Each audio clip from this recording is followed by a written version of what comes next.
This is Solar News Channel. Good evening to all our viewers nationwide. Today is 22nd of December, 3 days before Christmas, and these are the hottest headlines. For the campus news, English Department initiates culminating exercises. For the local news, Barangay Bagong Silangan government through the leadership of the Barangay Public Safety Officers assures security during the 9-day Misa de Gallo. For the national news, power price hike stuns Metro Manila. House seeks to honor Paul Walker for relief efforts. For the news on the rocket, Don Mariano Transit Skyway bus crash, an isolated incident. For the world news, former South African President Nelson Mandela dies at 95, and Pope Francis makes it on the cover of the Times magazine. For the sports news, Sinag Pilipinas Smash Foes wins top lumps. You are now signing on to the most reliable and most informative TV news station right in front of your screen.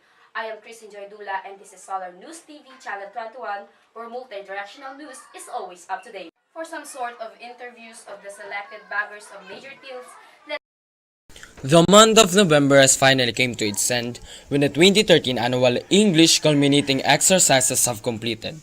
The English department, in the leadership of Mrs. Evangelina P. de la Rosa, head teacher 3, had manifested their proud appreciations for the students who participated in the said activity.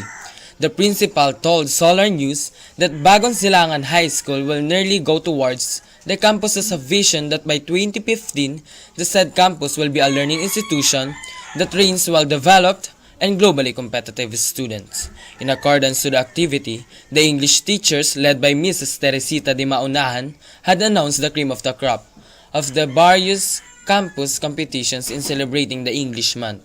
The winners are Speech Choir 3 Argon, Radio Broadcasting, Grade 7 Adelpha, Jimboy Kilang of 4 Alexandrite for the essay writing parley, 4 Aquamarine for the interpretative dance, and Cedric Garcia, next to Nicole Caballar, respectively, as the winners for the first ever cosplay competition 2013. The masters of ceremony are Louis Contado and Maria Romela Kenyanola.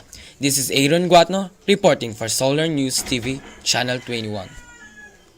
for the People's Pulse, despite the developments that the campus competition brought to the Bagong Silangan High School, do you think there are developments in terms of innovative education in Bagong Silangan High School? Let's hear it from the news interview that was brought to us by Ismarie Charles Ebalo. Skyla, do you agree that our school is coming to a great development because of the students giving awards like us? Oo naman. Kasi di ba, nagkakaroon ng improvement yung school natin, yung parang makikita mo na umuunlad talaga, umuunlad yung school natin. Sa palagay ko ay tama, nasa isa na tayong stage o takbay na tayo ng pagbabago dahil isa nga dito sa ating may halimbawa ito yung policy board na sa mahabang panahon na hindi natin nalalaman kung saan galing yung mga pera pero pupunta yung pera ay nakikita na natin ngayon at kung makikita naman natin ngayon ang seguridad ng ating eskwelahan ay mas talaga ng umangat, may mas stable na kayo tayo ngayon, kaya masasabi natin na talagang umunod na ating eskwelahan. For me, masasabi ko na yes kasi product ako ng Bagong Silangan High School and I could see the big difference between my generation and today's generation. Masasabi ko na ang Bagong Silangan High School napakilaki na development when it comes to achievements simply because yung mga teachers are really good trainers. Yun. Barangay Bagong Silangan Public Safety Officers secured the peace and order of its parishioners who are participating the annually Misa de Gallo. The Barangay Bagong Silangan Public Safety Officers took charge for the security of the parishioners who are attending the annual Misa de Gallo in the San Isidro Labrador Parish.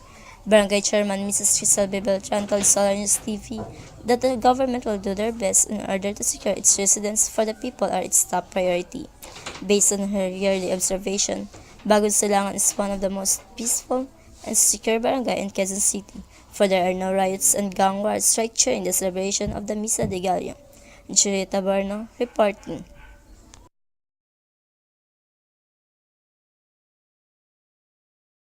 Power price hike stuns Metro Manila.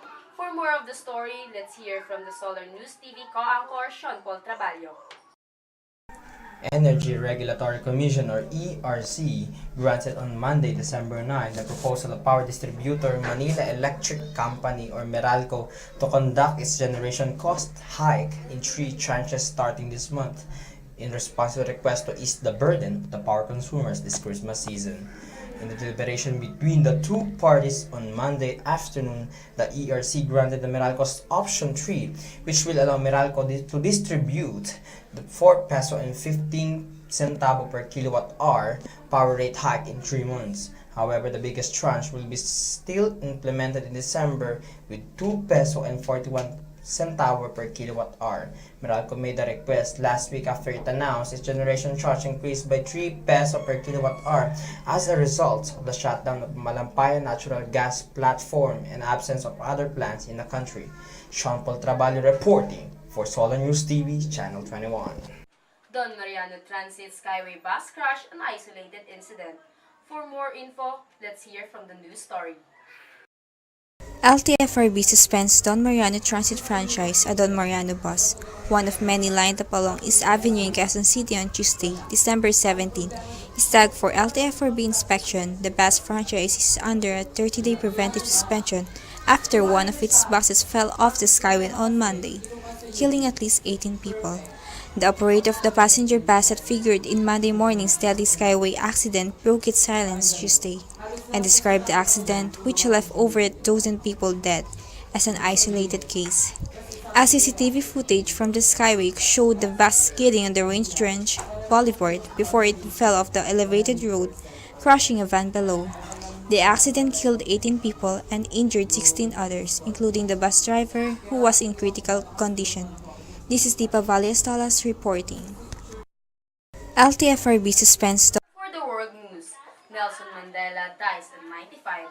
Death of the former South African President Nelson Mandela is commemorating not only in South Africa but in the whole world.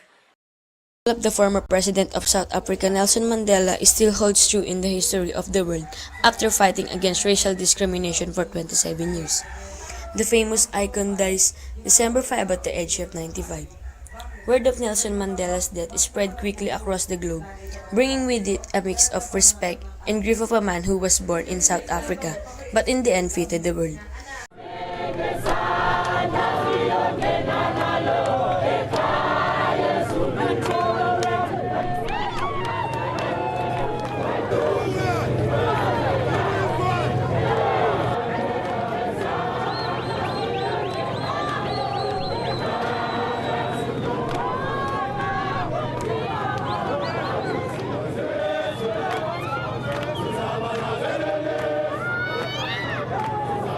President Barack Obama ordered American flags to be lowered immediately to a half-staff in tribute to Mandela. An unusual for a foreign leader and also in the Republic of the Philippines. President Benigno Aquino III expressed their condolence for the death of Nelson Mandela. If needs be, it is an ideal for which I am prepared to die. And Nelson Mandela lived for that ideal, and he made it real. He achieved more than could be expected of any man. And today he's gone home. And we've lost one of the most influential, courageous, and profoundly good human beings that any of us will share time with on this earth. Who led his nation and people to freedom by treading the path of peace. He endured decades of imprisonment with unwavering fortitude and perseverance, affirming that taking the peaceful, nonviolent path to freedom is one that brings about sustained and enduring fulfillment of a people's aspirations for full emancipation. In death as in life, he will always be a shining beacon of inspiration to all. Sinag Pilipinas wins top lumps after routing Malaysia in the 27th Southeast Asian Games. For the highlights, here's more of the story. The Philippine men's basketball team, Sinag Filipinas, captured the gold medal of the 27th Southeast Asian Games in Myanmar after they defeated Malaysia on their last assignment with a final score of 84-56.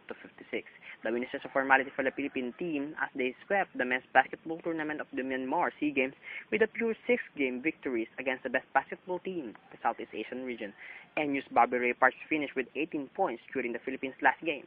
He was well supported by NCAA's Kevin Alas, who added with 13 points against Malaysia on Sunday, December 15 at the Sayar Tiri Stadium in Naypyidaw, Myanmar. Sean Paul Traballo for Solar News TV, Channel 21. And that's all for today. For more of the hottest updates around the globe, just log on to www.solarnewstv21.com. Like us on Facebook at Solar News TV 21. I am Kristen J. Dula, wishing you a blessed Christmas and a prosperous New Year. And this is Solar News TV Channel 21, where multi-directional news is always up to date. Good night.